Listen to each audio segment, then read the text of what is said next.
Welcome to BucTv News. I'm Brian Lehman with your weekly sports update. The Bucks football game at the Wofford Terriers was postponed early last week due to insufficient available players in a Wofford position group, but ETSU Athletics has still provided plenty of action over the past few days. Our lead story covers the performance of the women's basketball team in the SoCon postseason tournament in Asheville, North Carolina.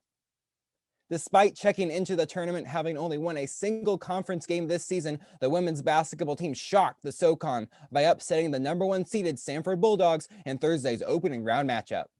ETSU led for all but the opening minute 19 of the contest, warding off persistent comeback attempts by the Bulldogs to win 68-61. Freshman Carly Hooks and Jakaya Davis combined for half of the Buccaneers' 68 points, and junior guard Amaya Adams helped put the game away by going 8 for 8 from the free throw line in the final 5 minutes. Unfortunately, the Bucks could not muster a repeat performance in the semifinal round, falling to the 4th-seeded Wofford Terriers 75-64 on Friday. The men's basketball team competed in their postseason tournament as well this weekend, starting with an opening round matchup versus the Chattanooga Mocs. BucTv News' Josh Jarnigan brings you a recap of how they fared in Asheville.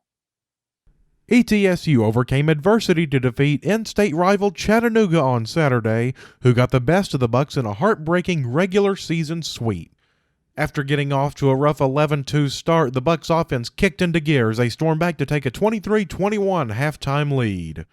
SoCon Freshman of the Year Damari Monsanto fought through an early injury to lead the Bucks during a 40-point second half as they beat the Mocs 63-53. On Sunday, ETSU clashed with the top-seeded UNCG Spartans in the semifinal round. Despite being down just 65-60 with 5 minutes remaining, the Spartans pulled away in the closing minutes to end the Bucks' SoCon championship defense, 77-65. In a post-game interview, head coach Jason Shea had this to say after citing the challenges faced by the team this season. It's been tough, but just proud of their resilience. Kids do it, and our kids especially had some resilience to them and fought. They gave me what they could for the whole year. The Bucks will look to improve upon their 5th-place finish when they return to action next fall. Back to you, Brian. Thanks, Josh. Back in Johnson City, ETSU softball team has had great difficulty completing their games this season. They had their season-opening 4-game series versus Army canceled due to COVID-related restrictions, and then had their first road series at Tennessee Tech canceled after inclement weather made the field unplayable. Finally, 352 days after their last 2020 contest, the softball team split a home doubleheader with Tennessee Tech on February 24th.